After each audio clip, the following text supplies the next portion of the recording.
Men do have to bite the bullet on certain things. But I think the opportunity to express ourselves should be the same across the board. If we're given, you know, if we have an opportunity to talk to women and we give them a safe space to communicate without judgment, we deserve to have the same thing in return. Um, but it's also an opportunity to, like, if you express yourself to the opposite sex and their response isn't what you're looking for, then that kind of lets you know where you stand with them on a deeper level. So like I kind of gauge who I build community around based off how they respond to my feelings and my emotions about things. I mean, these next 4 years, like I said, I don't really got no, nothing to say about that clown. Cause I mean, but it ain't just with him though. It's even back to Obama or whatever. It was kind of like, I kind of feel like J. Cole said, you let a brother steer the ship, but never told him that the ship was sinking. It's already at the bottom. I mean, it ain't really, it ain't nobody that's gonna come in presidency and bring it back. Yeah. All they doing is, like you said, signing the paper. Somebody else come back, they take away what you just did. Yeah. So we just going back and forth. Very now, 4 years, somebody else gonna come. Yeah. So we ain't really getting nowhere. Vote locally. You said a lot. Like back in the day, families, marriages, they didn't care what happened. They made it work. When you hear pastors and priests, they always talk about everything that happened back then. Right. What made this era change from that dynamic? And I know Brad got a lot because he's inspiration, but I'm just saying for you, because like you say, your parents and them, and even when I hear older folks, you gotta get through it. You gotta make it happen. You gotta still make it work. I don't care. You gotta fight and you gotta keep going. Don't just give up. Type of stuff. That's how they. I ain't gonna lie. Ooh, boy. Yeah. That's how they talk. Welcome to another edition of From My Minds, and you got Mr. Raw Thoughts himself, me, myself, Ryan Jones. We got Jamel Mello, and then we got Inspiration. Mitch in the building was good. Episode Always 2. inspiring. Let's get it. So, before we start episode 2, we're gonna discuss some raw thoughts here. So we're gonna let Mello start it. Not Mello, excuse me. Inspiration started off. All right, so I was just thinking, man, like I feel like it'd be cool to have a little icebreaker to kick off the show. So the question of the day, if you could pick a song to describe your life or what would your life's theme song be right now? Like where you at in life, the things you're experiencing, what you're going through, where your head at. What is your theme song for life right now? I know he said one song, but it's for James Brown, The Payback. Oh yeah, me and my cousin talk about that a lot. Jay-Z public service announcement, Nas Hate Me Now, and Post Malone. I forgot the name of the song. You'll never see me fold under pressure. That country out there. But go ahead, you Mello. I guess there's so many songs I can't pick just one, but I'm just chill, man. I think my song would be like this joint called Record Store Days from Skyzoo. It's like I'm big on like rap songs like that's got like jazz, like saxophones, trumpets, or whatever. So like I love Gangstar, like old stuff like that or whatever. And Skyzoo, all his songs the same, but he got a song called Record Store Days. It's basically like him and a female, like basically having a date, and they basically like just going in the record store and they just picking up old vinyls. That joint is fire. The beat fire. You gotta listen to it. It's on fire. Got you. I can dig it. Is what they say. The young folks say I can dig it. So you had another icebreaker as well. So with this show From My Minds, like we have random questions, topics that could probably like help you guys get to know who we are and like be in tune with what we're doing. My icebreaker question was, what was y'all like dream job coming out? I know you went to college, high school. What was your job like? This is what I want to do. Not NBA, because that's everybody gonna say I want to go to the NFL. But yeah. What your regular job? What did you want to do? So crazy enough, like my dream job, even before I went to school, I always thought I was gonna be an anesthesiologist. Oh man! I was just interested in the whole field of like navigating how much anesthesia do you give somebody without killing them. Like, you know what I'm saying? Like, so people having that skill set always interested me. But my ultimate goal is something not still yet to achieve. Like, I want to be a philanthropist. Like, I want to have enough money to be able to fund everybody else's dream. You know what I'm saying? Like, be able to invest in other people because I got the money to do it. So, All right, so this gonna be funny, but it actually falls in line to today's work as well. I always wanted to be, and a lot of people who know me since I grown up, even older heads right now, even say this right now. I always wanted, and producer gonna be shocked when I say this. I always want to be a WWE wrestler. I always want to be that. Like, I want to be up there. Yeah, okay. Everybody, my uncles and cousins, everybody used to jump off the couches and do the Macho Man, the figure four, and Yeah. And even though I know wrestling, not UFC, the MMA is not fake, but wrestling is just entertainment. I always want to do that, and I used to go around. I used to act like I was the announcers, and used to go around with the belts in my house. I used to have the guys. I used to have like a towel with a clothespin on and with the drawers, like your regular drawers with a belt. Like, I'm the champion. And everybody still say it like in my younger days. So, but when I look at it, like for now, it's still the same thing. It's in entertainment, but now I still want to do it on a sports level. I want to be having the show on ESPN, whatever, Fox, whatever channels, because we're going into a new direction we'll talk about later. But I want to have something on that level that's viral around the world where it's covering sports, covering the topics I love. So I've always been a sports guy, even if I never like played it on the next level, like to like the NBA level, whatever. I always been a person who can coach it and probably discuss all topics. People always told me, it was a guy one day years ago in the barbershop. He said, "Boy, you know sports." And so like even when I hear guys that's from Tarboro, like Sean and Ty, those guys say like, "This your element. You can talk sports. You've been doing that since you were playing sports." So that's my real passion. But if I couldn't, if they even call me right now and say, "Ryan, wants you to announce a WWE match?" Oh my God. boy. We're going Michael Cole. He said Michael Cole, right. My joint was always like I was a bad kid growing up. Now I was a bad kid, so I used to be on punishment. I used to stay in the room all day, and all I could do all day was listen to the radio. And I said, man, I want to work at a radio station so bad when I get older.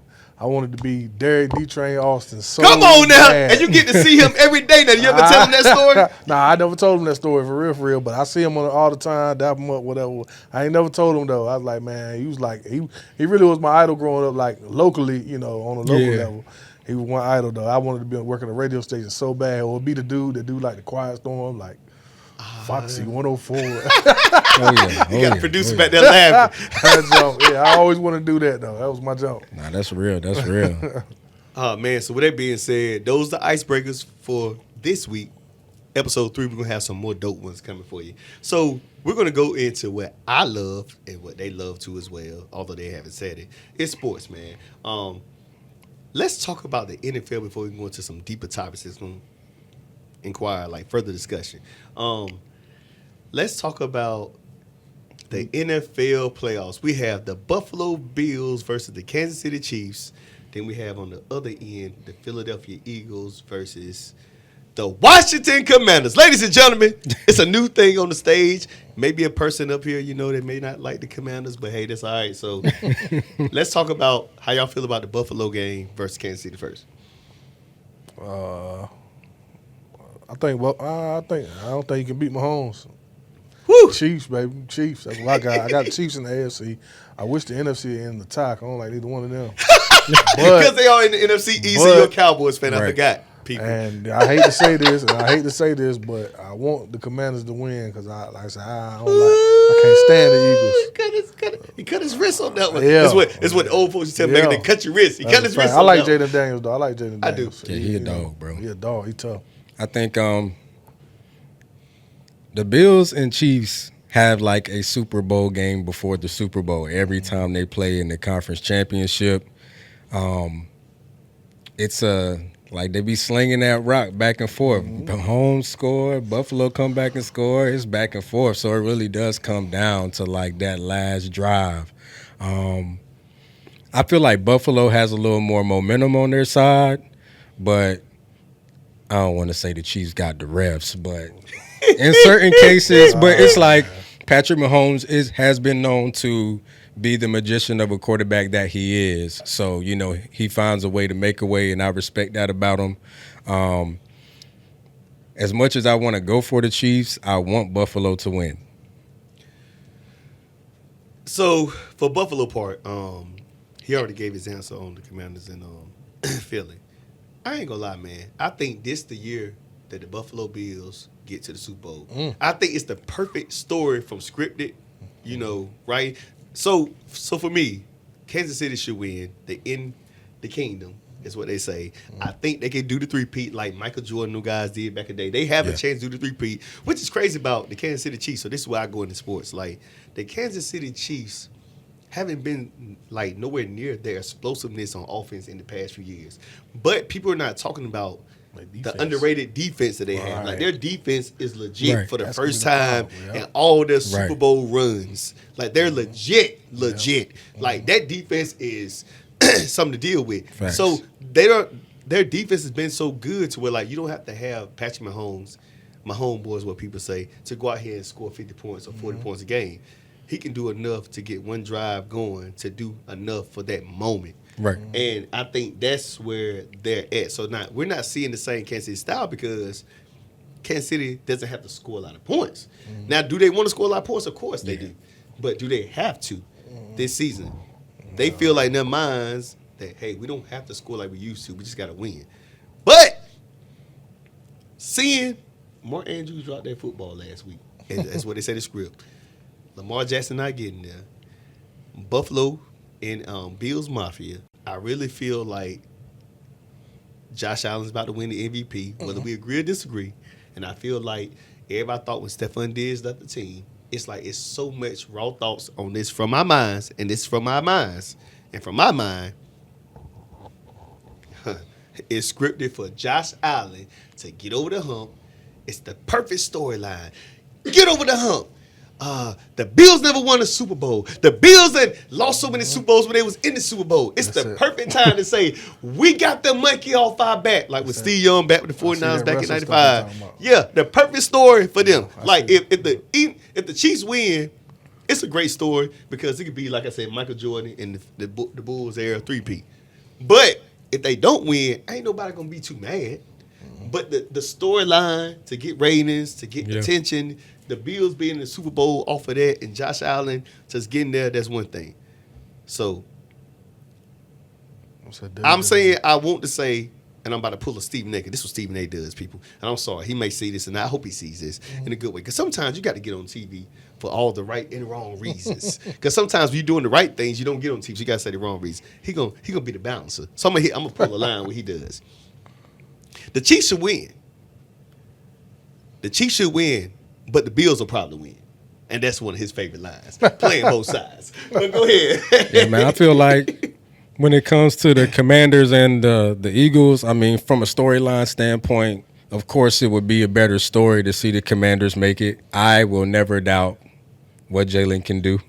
It would be interesting to see like a rookie be able to carry his team to the promised land, but the problem that Jalen presents is like his composure is like on another level. Like you'll never see him sweat.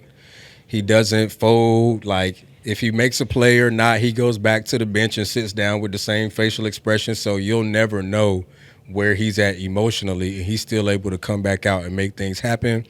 I feel like for me personally, I haven't watched a lot of Philly football this year, but I just know Saquon is a tank. And if they can't stop Saquon, they not winning the game. How that knee going? How Jalen knee going to come up, though? But go ahead, what you were saying. So go ahead, I'm going to go with you because I got some stuff to say about that. How Jalen knee going to hold up? Whew. Man, it didn't look good last week. He got like he won't hurt.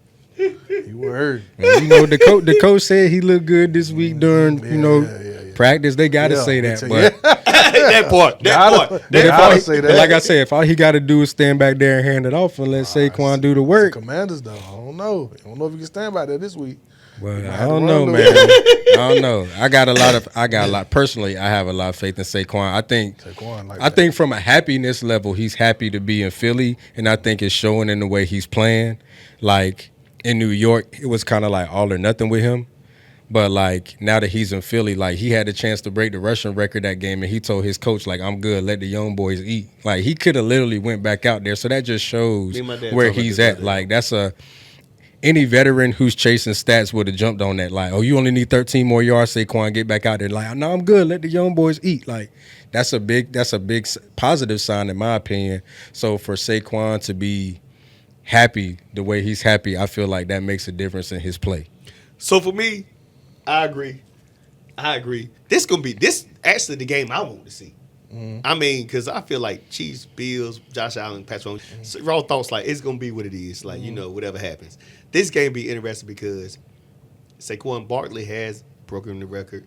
He could have broken the record, and the fact that he's been playing like lights out, that's one thing. But Jaden Daniels reminds me of the song I just said a few minutes ago. One of my icebreaker songs. You ain't never seen me fold under pressure. And he is on that level right now as a rookie that, honestly, man, I really just think, man, the Commanders have an offense that can score with anybody. Defensively, we just don't know what they can do. But offensively, if you're trying to stop that offense of the Commanders right now from playing, Uncle Charles will love this, man. I can see him now. He probably going to jump up from the sky. Him and all these Commander fans that I know. Like, this could be the year that the Commanders can get to the Super Bowl with a rookie because they already beat them in Philly. I mean, it's not beat them in Philly. They already beat them. You know. And they could win. The offensive style schematics is like, even with Jalen Hurts' knee, I say to myself, like, when you got a guy like Saquon Barkley, who's been playing with a terrible team for years, you can run the RPO, scare him. But at the same time, my skepticism about this situation, like you can't run the RPO like you want to because of the knee. Because this ain't like Derrick Henry and Lamar Jackson, although they lost RPO. If you had Lamar Jackson with Philadelphia right now with Saquon Barkley, it's a deadly task. So, but I have a question, right? So, Go ahead. if Jaden Daniels is able, I'm not going to say it's the impossible because he's on the cusp of a Super Bowl appearance and potentially a Super Bowl championship win. Like, is him doing what he's done this season good for the game? Like, are teams going to really think like, oh, we can draft a rookie who's going to do this? Like, what kind of statement is that going to make for the rest of the league? I think it could work like one of two ways because anytime teams draft a quarterback, they're expecting that quarterback to change the whole dynamic of the team anyway. So it's like if Jaden Daniels does this, it creates that expectations that rookies need to come in ready. You know what I'm saying? And that's the thing. So his situation is kind of similar to anything, and we got a coach back there behind the camera. So as a rookie, and just like the NFL, any sport, the game catches up with you fast. So I look at it from a level like, hey, they don't have enough film on them right now. But by the offseason, by March, training camp, prime example, Colin Kaepernick. Colin Kaepernick, smart move by a coach by Jim Harbaugh that year when he got, he switched out with Alex Smith and he went with Colin Kaepernick. I think he per se went with Colin Kaepernick during that season, mid-season, was because nobody had film on him. But the next year, Colin Kaepernick got that money. What happened?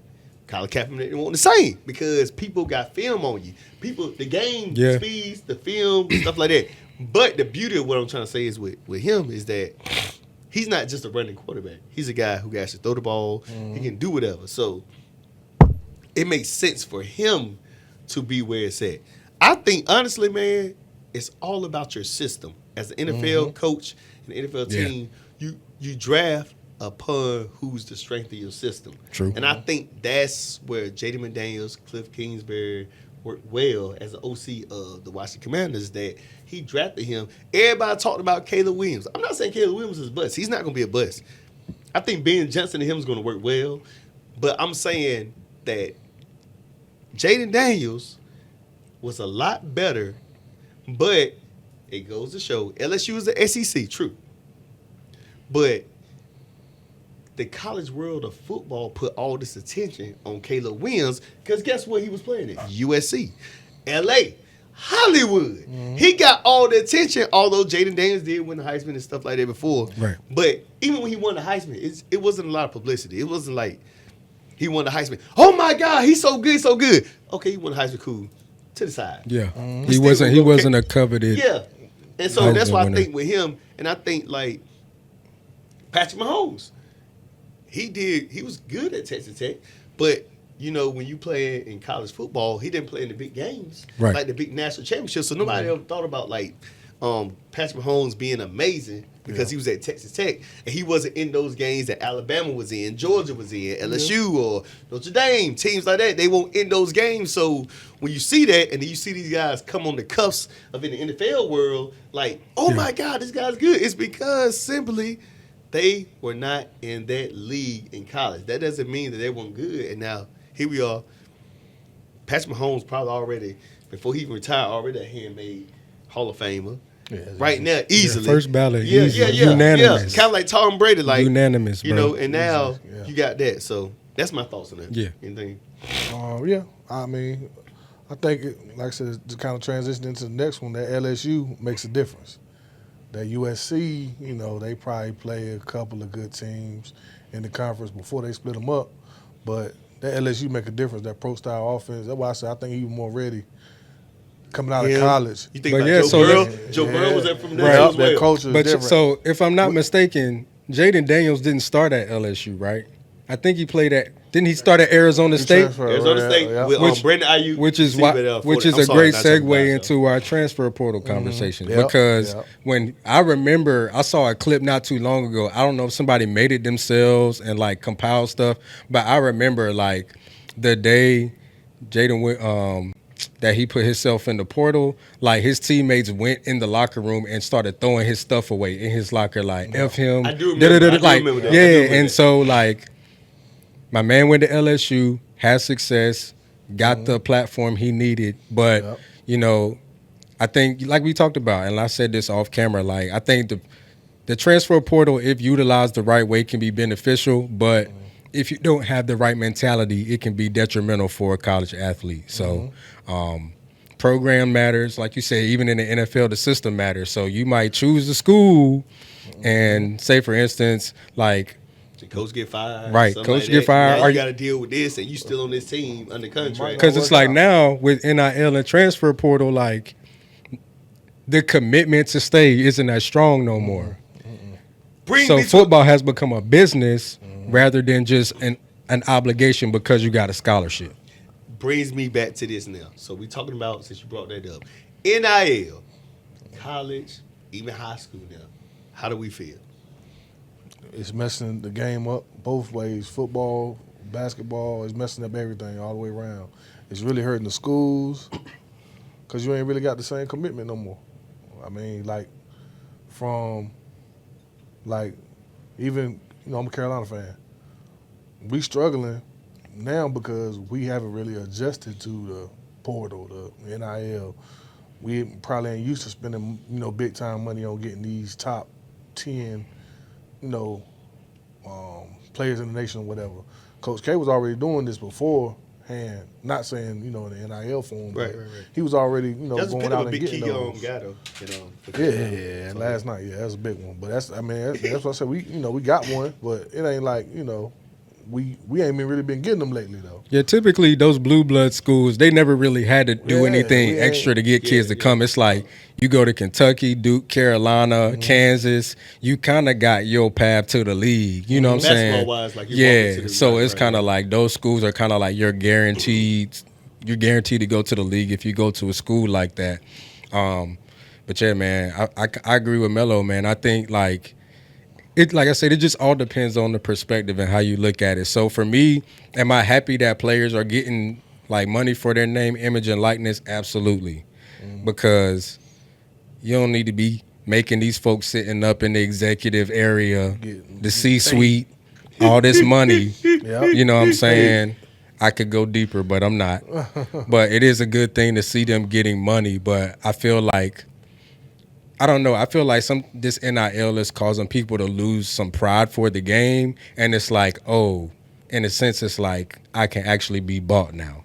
Exactly. And so if players take on that I can be bought mentality, I don't think that's going to end up successful for them. On the other end of the spectrum, kids, high school, college, seeing this kind of money super early, a lot of them don't got to go to the league. Like if they manage their money well, they can live off that forever. Like, for example, Armando Baycott, he's in the G League right now, but bruh's in the process of building a hotel. Like, he about to get to the money he been because he getting had to the it in right college. had the right resources to help him navigate his money from NIL. Yeah. But like, there's just so many additional resources and stuff that go into that, like financial education classes. They need to have CPAs and accountants. Like, they need all that stuff to really navigate having that kind of money. Because a lot of kids coming from the hood, they ain't seen this many commas in their checks before.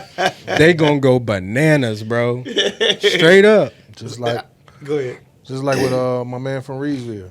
So he, Yeah, he left. he left. Was it Andre Harrison? DeAndre Harrison. Yeah. DeAndre Harrison. Yeah, we He went to Providence Day and Yep. he came Providence back. Day. Now he got a full ride for money football won't and right. basketball for Oregon. But like I said, that's what I was getting along with. How do you lose a kid from close by to Oregon? That part. True. To Oregon. True. Oregon they got a nice package because Yeah, you know yeah, the money. yeah. Yeah, the they CEO got of Nike that. went there. So look, Exactly. Phil Knight there, the owner of Exactly. Nike. So that money does matter. So that's why I was gonna say, like, That's why he from- left Providence Day to go back to Reedsville. That's why that won't money right. does affect. Like, when you talk about teams that really have the blue bloods, they can like talk. Yeah. And that's why a lot of blue bloods honestly are mad, is because that talk game ain't gonna matter no more. I think about a guy like one of my guys who does on the travel circuit AAU, who runs a lot of tournaments. He said Tennessee has so much money. Tennessee can, like, NIL wise, Texas can offer a lot of money. Alabama's okay.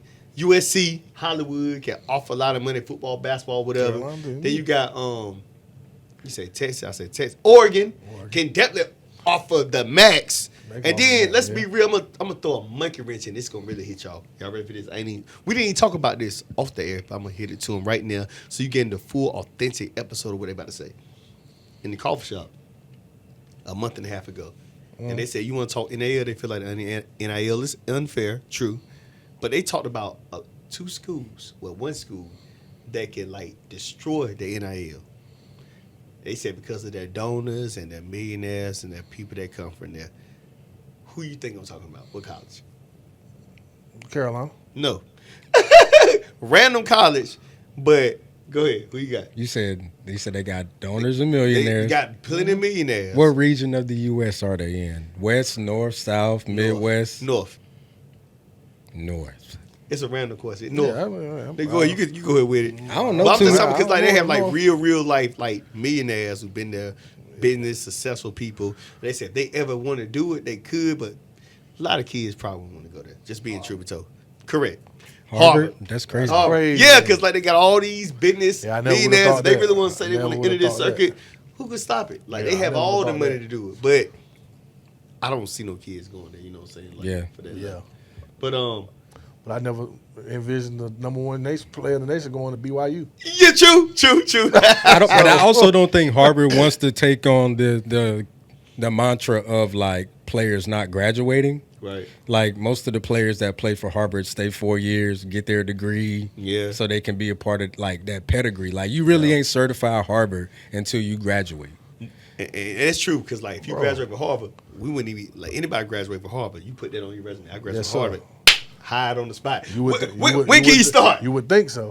Oh, gotcha. I don't know Gotcha. now, but- But on Go ahead. on the low, kids are. I mean, they buying kids in these legacy students that's coming. I forgot the celebrity name, but I can't remember. But she was a former student at Harvard, and she paid to get her child into Harvard Oh yeah. because she was an alum. Like, they be trying to do that, like, under the table legacy stuff. Like, yeah. So they been buying kids, and we know this, like. And it ain't even talking about notable celebrities, like everyday people, doctors, surgeons, whatever. Your kid might have 3.0. That's not Harvard material, No, but them they'll boy ain't slide gonna that cut it, bread under the table, That ain't gonna cut it. and they'll get them in just to say they're a legacy. And it's like you're doing your child a disservice because they about to go to Harvard and blow it.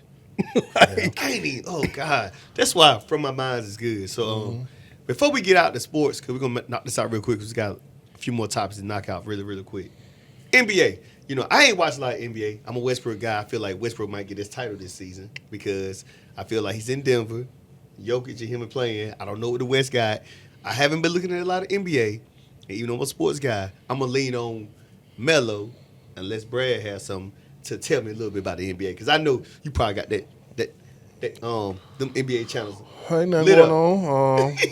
But I say, yeah, I chase it because I be on FanDuel every night. So, of course, I chase it. But From my mind. Boston looking good. Cleveland looking good. Even though Boston lost to the Lakers last night, the Lakers looking good. AD said he need a center, though. And he said if he can get a center, then they might be able to continue. AD said the Lakers need a center. That's what AD Yeah, said 'cause yesterday. the last So time- in my mind, when maybe they I'm won wrong. when they won Does he not know what his he position is not. He said he's No, not bro. a center. What position did he play when they won in the bubble? He played the He's- 4. Okay, Dwight okay. Howard played the 5. Exactly. Okay. He's not. That's exactly what he wants, though. He wants a center. He don't want to play the 5.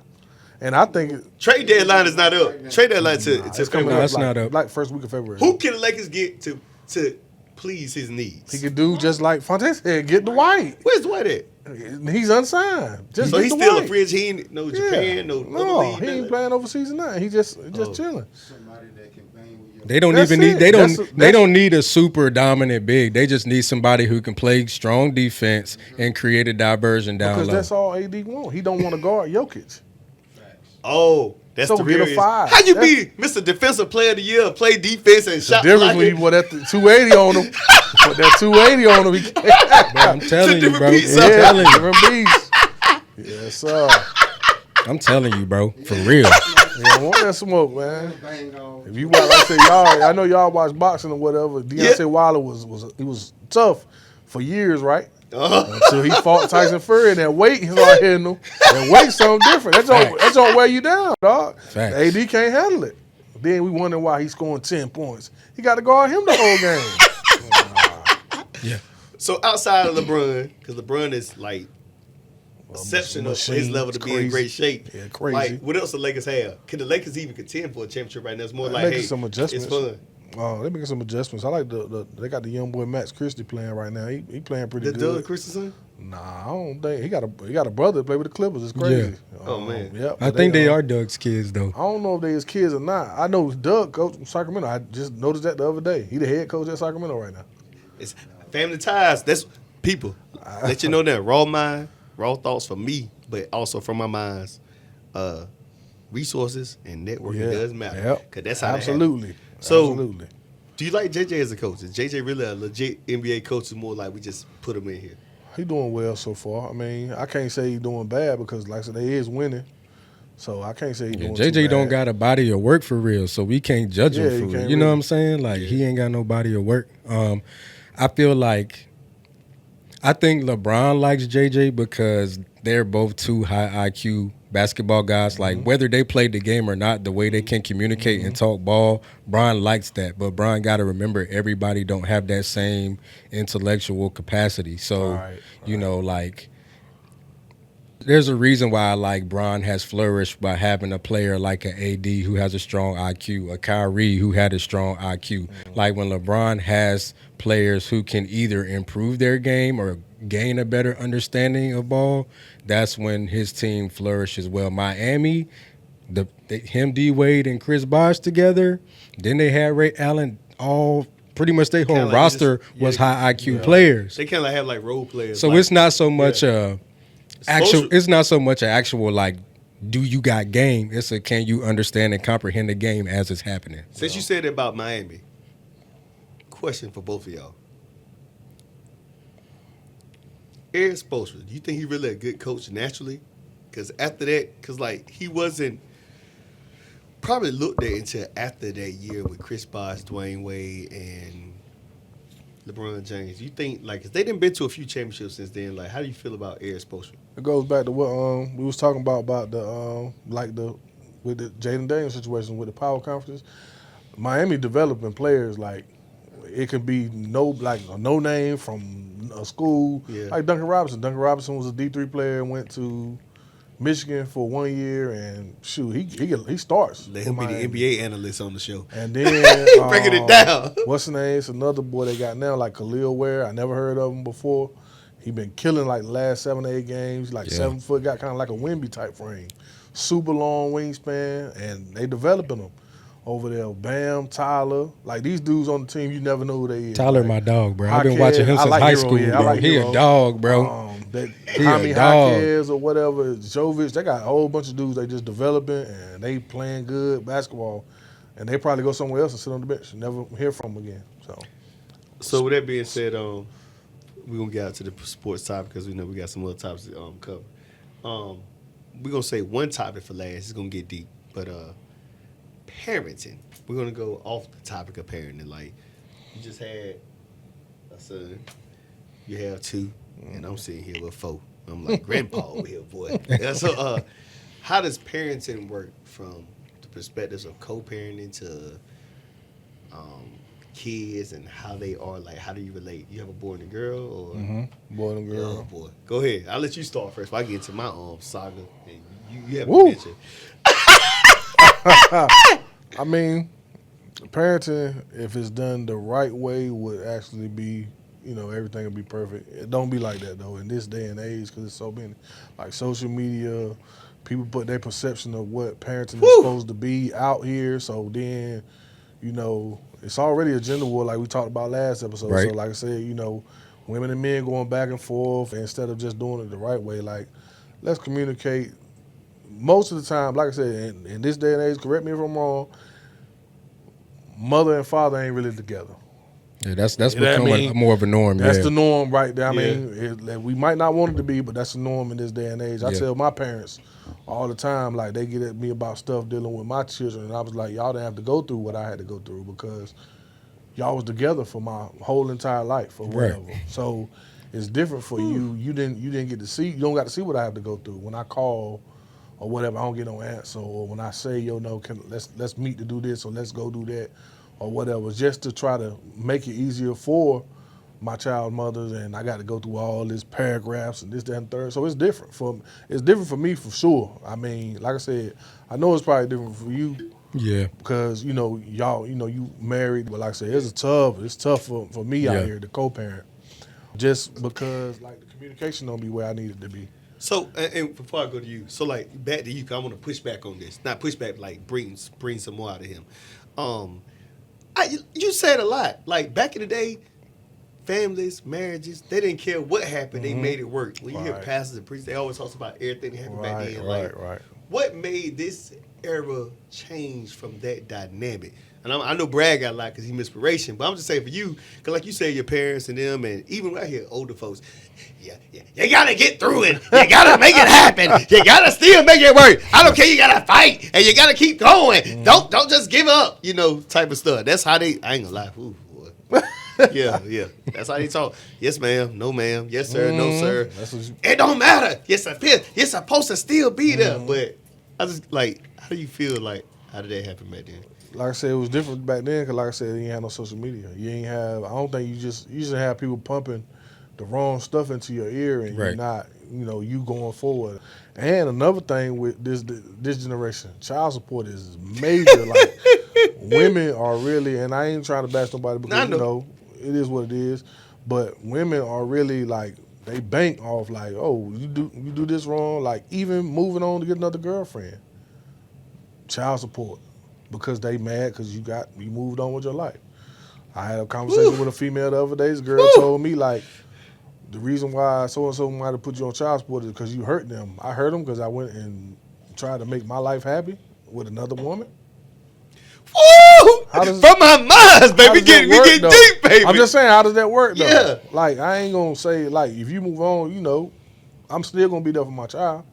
But, like I said, that's the thing. I think social media, and it ain't like back in the days where, mother, father, they stand together throughout. My father, regardless of whether they had their ups and downs, I think he just made it in his mind that he was not going to leave until me and my sister, or they won't break up as long as me and my sister was in high school. I think that's a pact that he made in his mind. So, And that's real. where we go into the concept Brad about having now. Politics come to play on that because it's a lot of deepness on that. But go ahead. I'll let you go first. No, I definitely understand where Melo's coming from. I think for me, I've kind of been fortunate to be able to grow up in a family. Like I said, I come from an older family, so I've been able to like watch things unfold.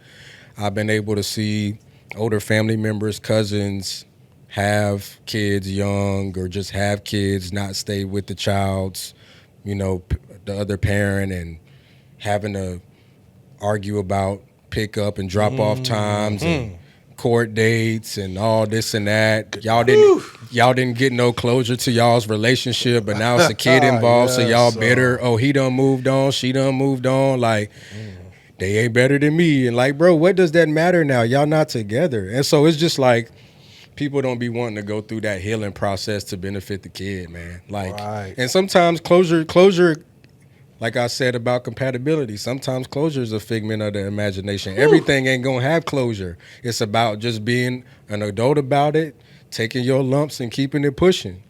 So, like, I was able to witness a lot of things. And so I just made up in my mind, like, I ain't having no kids till I'm married.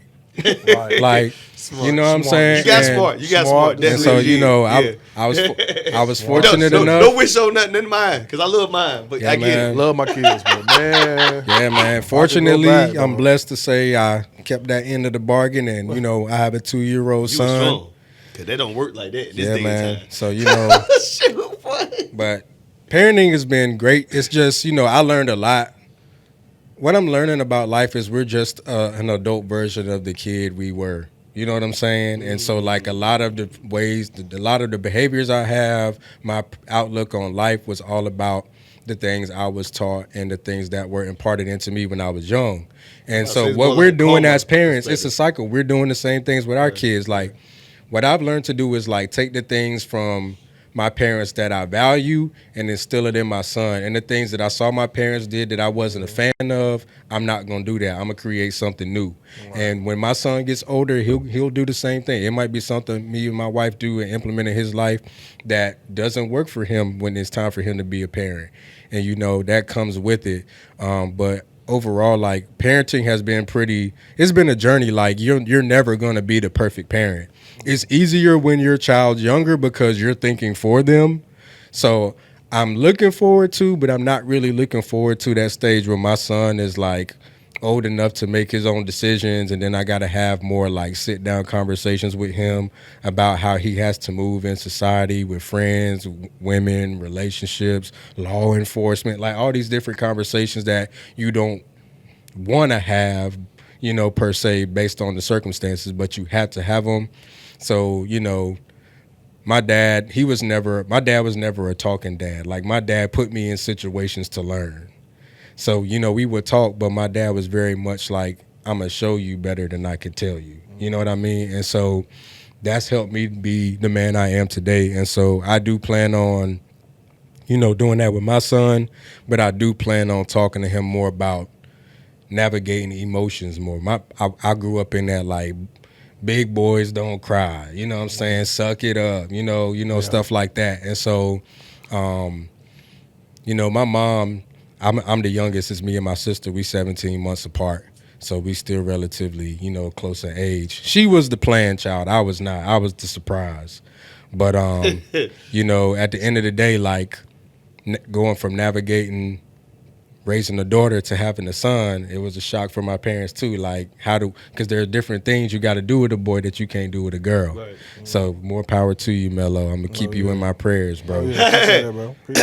Now I like that because you broke down everything in a well perspective. So for me, like, parenting is different. So it's always different for me and things. So for me, parenting 2 kids to stepson, and then we have the young one, and woof, he think he's the boss.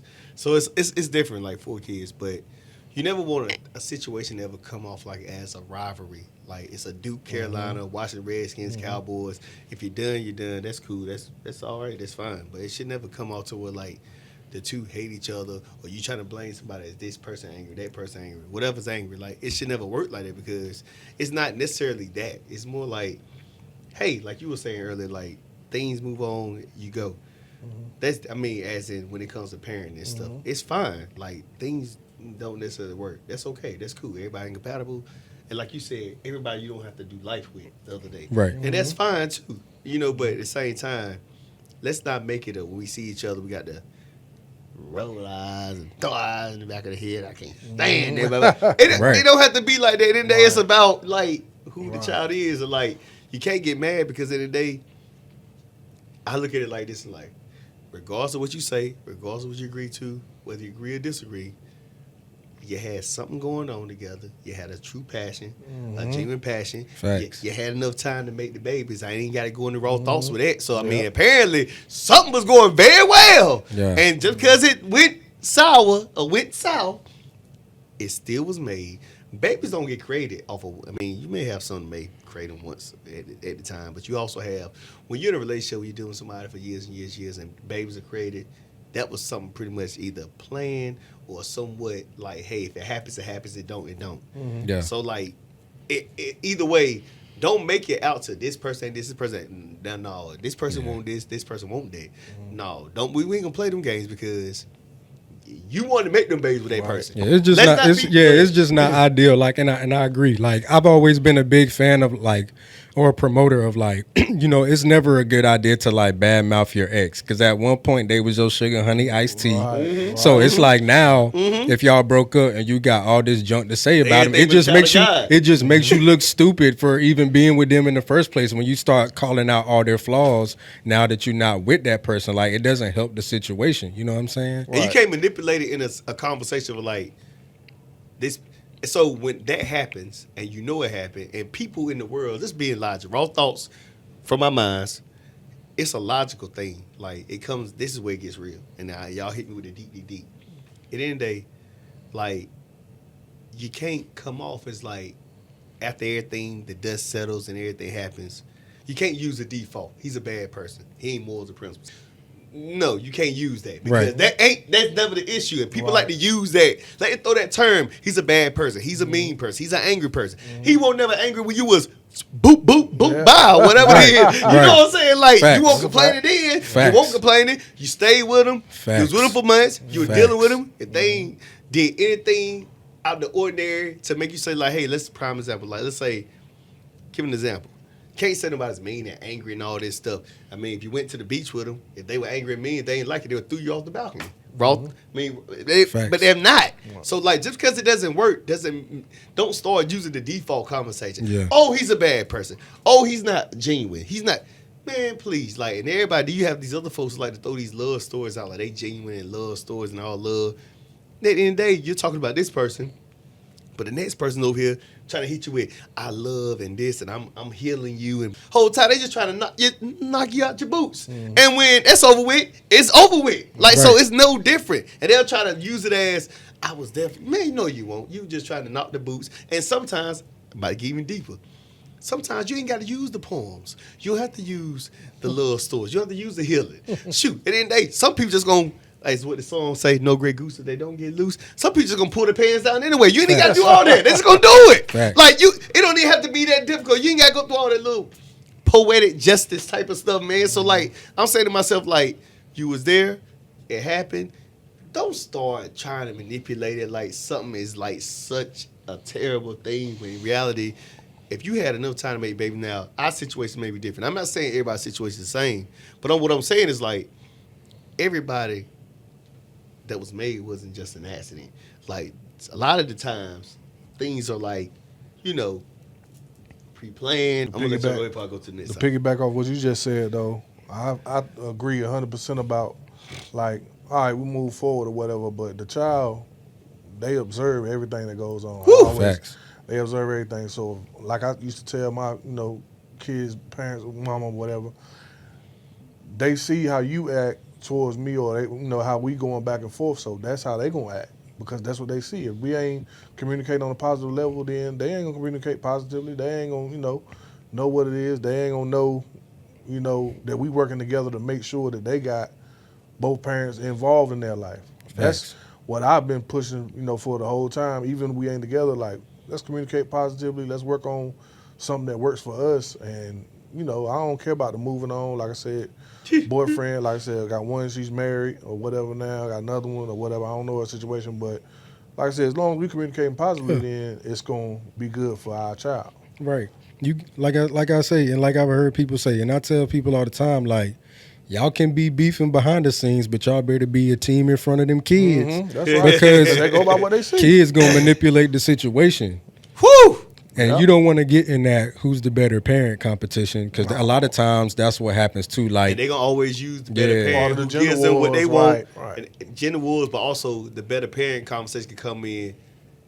It ain't We- even about we never- material. It's we- about we money. never Who went rich. down one. It's We really never about whatever they want at the moment. If they want clothes, if they want money, if they Men whatever. ain't- They're gonna men go ain't never with gonna whatever win that makes one. sense for And there's them. still They some can things you manipulate can't, and there's still some things you can't dictate, right? So like how Melo run his house may be different than how his kids' parents run their Right. house. Like, but you still want to be as close to being cohesive, even though y'all live in separate homes as possible. So like, hey, if your kid acted up in school, the consequence need to be the same regardless of who house you at. You know what I'm saying? Like coming to those understanding makes a lot of difference. You know what I mean? Like one of my best friends, you know, he's I was talking to him the other day, and I was like, bro, like you probably one of the strongest men I know because he's divorced and his ex-wife married the guy that she was like messing around on him with. And it's like y'all got 2 kids together. Now that's their stepdad. So I was like, I personally can't honestly say that I would be handling the Shit, please situation pick as me well up. as he has. I'm joking. It's taking some time, man, and you know, like just seeing him go through that season of divorce, like a lot of women get this misconception that like when divorce happens, only the women get hurt. Like my brother was really feeling it, bro. And that's I can another believe thing. it. Like he was I feeling think- it, dog. He was like, was I a terrible husband? Like, and I'm like, bro, like, just because she's spurring all these issues she had with you doesn't mean that you're what she's saying you are. Like, Right. you are who you are, and she can't like. You're not a builder bear, bro. Like the things that she wanted you to correct, she didn't even give you time enough to correct it. The things that she wanted you to do different don't happen overnight. It's a process. So it was like she was waiting for you to fail to have a reason to go out the door. Yeah, buddy. So it's like, bro, like you good off that, bro. I said, just get back to being yourself. I said, bro, one thing I tell people you don't realize is like when you're in a relationship, you don't realize like how much time you give up, how your normal day-to-day routine when you were single changes. I was like, bro, get back in the gym, start working out again. Like, get back to doing the things that make you who you are. And I guarantee, as that change starts happening, she gonna be choosing on you. And sure enough, You're right. Like at the end of the day, I think it's a manipulation thing. Like when it comes to this person, I think men do have feelings. Yeah, Men have absolutely. rights. We're But human. I guess, Yeah. and I don't want to say all women, but some women, and I know this probably come off wrong, but you know me, I guess it's always a manipulation tactic when it comes to that. Like men have feelings. Men just are taught to be strong. Like you said earlier, the old school has stronger this, stronger that, but you said, like you said, social media is not there, and you Right. can't be able to see stuff. So like, men go through a lot. Men don't get a chance to have it because when you have. So when I say this, that's why I did it. I had to pause for a second because I want to see how this is gonna be said. So like, as you have men and women who are quiet, but just because you're quiet doesn't make you innocent. So like you have a perspective of like because you're observing so like every person that observes is not bad, but you have a lot of people who's quiet. Who's in? Oh, they nice. Oh, they sweet. Oh, whatever. Because you never heard that. Because a person is super extroverted and comes out with it, and you're a person introverted because you don't hear the introverted person. It's like, oh, they're just good people. There's no way they're gonna do this. Man, please, they the most ones that do the most behind the that's a scenes fact. that you don't even have a clue about. That's a And fact. so people don't understand that concept of it. And so when things come out, man gonna always be wrong because man supposed to be do this, do that. I also think about morals and principles. What is morals and principles? What is your status of morals and principles? Because everybody has a right when it comes to morals and principles and what's right. But now when you start saying morals and principles of the male and the female, it becomes all completely different. So like no matter what the male do, he can be right or wrong, have a right to disagree. It'll come off as like you still the man, you know, because we live in a society that's like the man supposed to always just bow down to that, and they'll say no, it's not that. But then when you hear the actions and the concepts and the questions and whatever they say, you're like, you're saying everything I'm basically saying, but you're trying to manipulate it to where like it has to go this go that way. You better say something, little Brad. nah, man. I just think like at the end of the day, like I said when we closed out last week, man, that's why it's important for men to have community. I know I'm in like a group me with a couple guys that I know on a personal level, but it's a fatherhood group. So we share like, hey, how did you navigate life when your wife was going through postpartum after she had her baby, or you know, Deep question. That's all right. things like that? Because you know, hormonally, women can do or say things that can be super hurtful during that time, and it's like, in a sense, like you gotta let it ride because it's not always a genuine feeling. It's just their hormones are so off scale, the things and how they feel come out. And so, you know, that's why I'm a big like believer in like feelings don't always constitute reality. Just because you feel this way doesn't mean that's the reality of what the situation is. And so men do have to bite the bullet on certain things. But I think the opportunity to express ourselves should be the same across the board. If we're given, you know, if we have an opportunity to talk to women and we give them a safe space to communicate without judgment, we deserve to have the same thing in return. But it's also an opportunity to like, if you express yourself to the opposite sex and their response isn't what you're looking for, then that kind of lets you know where you stand with them on a deeper level. So like I kind of gauge who I build community around based off how they respond to my feelings and my emotions about things. I do try to articulate myself well, and you know, I'm still in the process of learning how to express what I feel. I know that's something I struggle with even now being married. So I know sometimes I can wear my emotions on my sleeve, and so my wife's like, babe, what's wrong? And I'm like, I don't know how to put into words what I'm feeling right now, so like I just need time to figure it out. You know, so instead of just being silent and not saying nothing back, even that helps the situation because at least she knows I'm processing. But if she just like, babe, what's wrong? And I'm like, nothing, I'm good, that's a lie. Because something ain't right. I just got to be able to put words to what I'm feeling. And so I think that's something that all men could benefit from learning.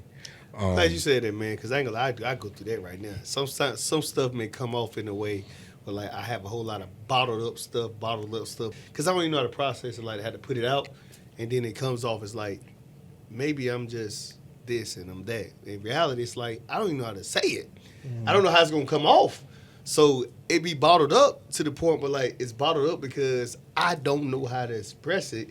And if however I express it may come off wrong, and I'm still afraid to express it. But most of my bottled up comes from months and months and months. Right. So like I know it's hard because if I don't know how to express it, and I don't want to say the wrong thing, and I want my words to be interpreted or be taken the wrong way. Yeah. So some stuff just be like that. And I'm glad you said it because you gave a perfect example. Like I have to process. I never said it like that, never thought about it like that, but that stuff does happen. Like when stuff gets bottled up, like I don't know what to say. I don't know how to say it. I don't know how to explain it. Yeah. And that's what happens. Because men are problem solvers by nature. We're not emotional processors. So like women are like top tier at feeling an emotion and immediately being able to put words to it. Like, whereas men, if a situation is brought to us or if we're dealing with something, we're worried less about how it makes us feel, and it's like, what do I need to do to like get over this or solve this?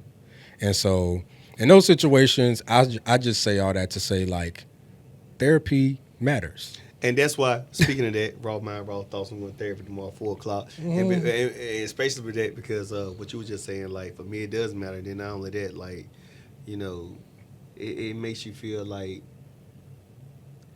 men don't want to fail, man. Like, men don't want to fail, period. Like, that's what happens. Like, men, women, I think everybody don't want to fail, but it hits different from a man, from the inner, not above the surface, but beneath the surface.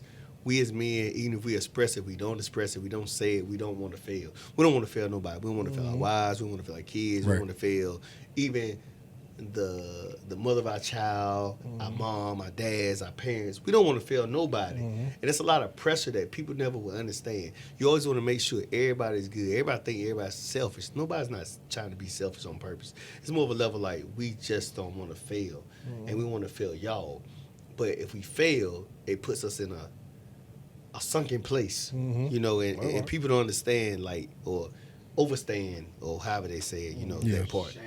Yeah, and it hits us different, like, and if we come out with it, and if we say it truthfully, we understand, and then we understand how you feel, And before you know it, Mom, Pop, Bob, Joe, Lee, and Ann all talking about you. Because he should have done it like this. Like, now you feel that. So it's Right. like you're scared to even come out and say it because of that. So, but before I that's go to real. the next topic, we'll end the show.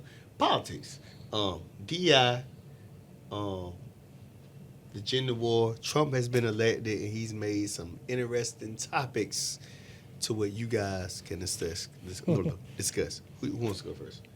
Go ahead. I mean, there's a lot happening. I think it's my biggest pet peeve that I've seen as I've been able to vote. I voted every year since I became eligible.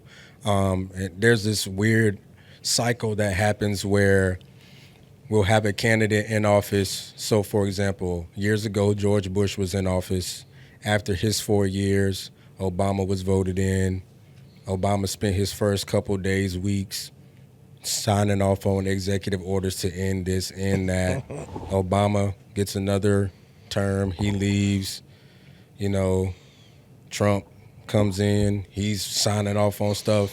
So it's like, it's just a constant cycle. Like, I don't feel like the country is going to be able to progress the way it needs to if we're constantly creating things and then eliminating things, creating things and then eliminating things, and we're still not focusing on the amount of debt this country is in, like the issues that really matter, like, you know, affordable housing, you know, sufficient health care, homelessness. Like, these are issues, like internal issues that have been around for decades, and no matter who's in political leadership, it's hard to see how these issues are being addressed effectively.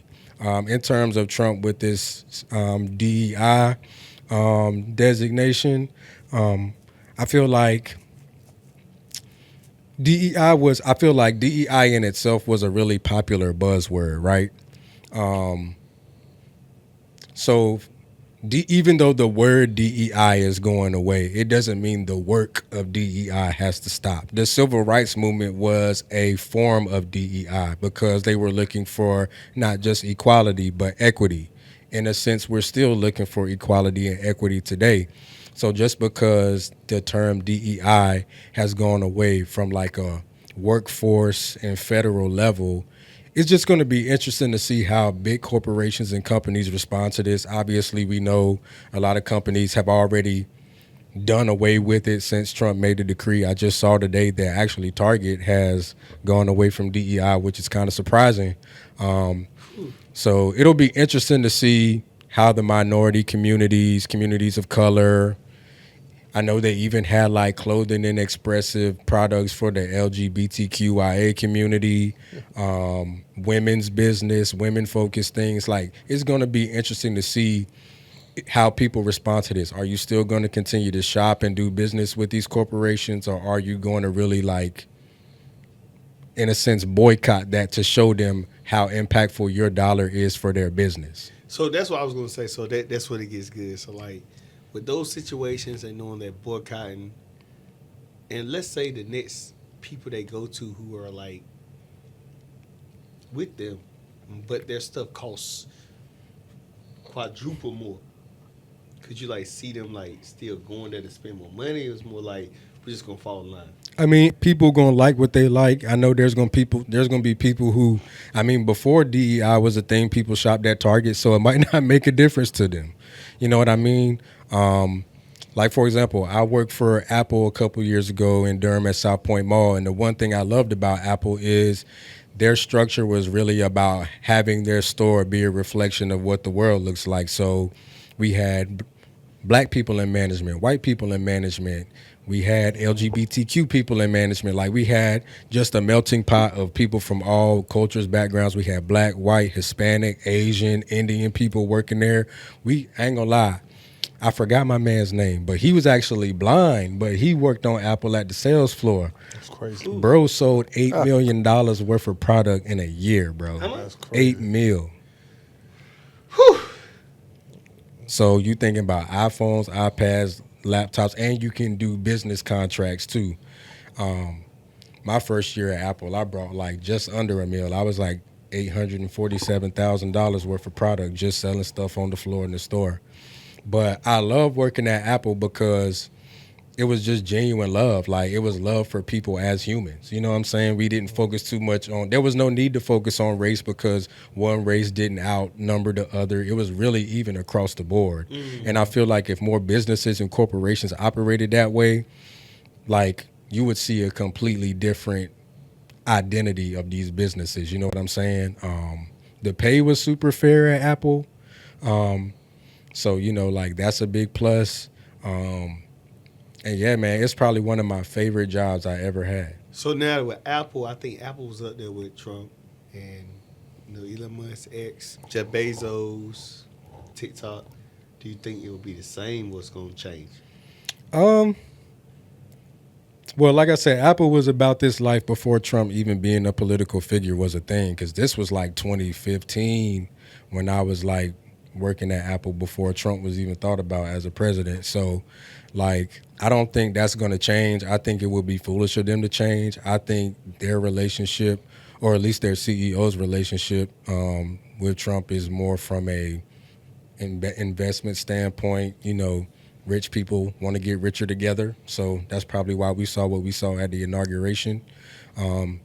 Would I personally let my rich friends have a front seat over my administration who actually has to do the legwork? No. You know, you can be on the side. You'll get a front row seat in the crowd, but on stage, I think that just sends a bad message to the people who are going to be your employees. But, you know, that stigma of when you got money, when you got a certain net worth, you can get away with anything, you know what I mean? But it's just, I don't really have too much to say when it comes to, you know, these next 4 years. I didn't vote for Donald Trump. So I'm just going to be a spectator. We're going to see if those who did vote for him made the right decision or if they got to suffer consequences. How you feel about it, Melo? I piggyback off what he just said. I mean, these next 4 years, like I said, I don't really got nothing to say about that clown. Because, I mean, but it ain't just with him, though. It's even back to Obama or whatever. It was kind of like, I kind of feel like J. Cole said, you let a brother steer the ship, but never told him that the ship was sinking. It's already at the bottom. I mean, it ain't really, it ain't nobody that's going to come in presidency and bring it back. Yeah. All they doing is, like you said, signing the paper, somebody else come back, they take away what you just did. Yeah. So we just going back and forth. Very now 4 years, somebody else counterproductive. gonna come. Yeah, so we ain't really getting nowhere. Vote locally. I'll say this. That part. I'll say this, and this will be my last remark, but it's not very popular, but in my opinion, I feel like even how once we separated ourselves from Great Britain as a country, the way America formatted itself and its systems was very reactionary versus pro-action. We went from being, overseen by a monarchy, a king and a queen, to trying to figure out how do we run our country on our own. So I feel like the way the Constitution was structured, even the verbiage just sounds like, oh, well, they treated us like this, so let's write it in a way so we're not, treated that way anymore. Like, a lot of people don't know, like, the right to bear arms in the Constitution is a direct response to what they dealt with in Great Britain, to fight against tyranny. You know what I'm saying? So there's a lot of contextual aspects of the Constitution that are, one, like, outdated and could probably be changed, but I think we live in a super conservative country where people aren't open-minded to going back and revisiting the language in the Constitution to make it more relevant. So if I could describe America right now, I would say America is like trying to put a 1965 Buick engine in a Tesla. I mean, yeah, all that is pretty much there. I don't even know what to say, honestly, because it's what it is. With that being said, man, they said enough. From my minds, get ready. Episode 2 is about to come out soon. Well, episode 2 is officially done. So that's all we got. Peace, y'all.